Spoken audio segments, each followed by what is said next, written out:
આપનું સ્વાગત છે। નજર કરીએ સમાચાર પર। મોટરસાયકલની ચોરી કરનાર આરોપીને ગણતરીના કલાકોમાં પકડી પાડતી વડોદરા શહેરની અકોટા પોલીસ।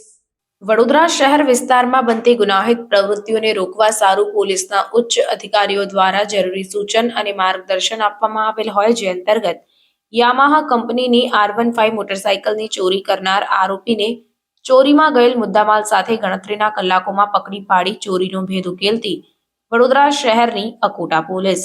આ કામગીરી દરમિયાન શાહિદ સન ઓફ સરફરાઝ મુનશી અને કાયદાના સંઘર્ષમાં આવેલ બાળ કિશોર આ બંનેની ધરપકડ કરી લેવામાં આવી છે, સાથે જ કાયદેસરની કાર્યવાહી હાથ ધરાઈ છે।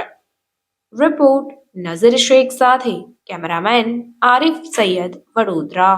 સમાચારોની અવનવી અપડેટ્સ માટે જોતા રહો સેક્યુલર ગુજરાત ન્યૂઝ। સાથે સેક્યુલર ગુજરાત ન્યૂઝ ચેનલને લાઇક, શેર અને સબસ્ક્રાઇબ કરો અને બેલ આઇકોન દબાવીને સમાચારોની ઝડપી માહિતી મેળવો।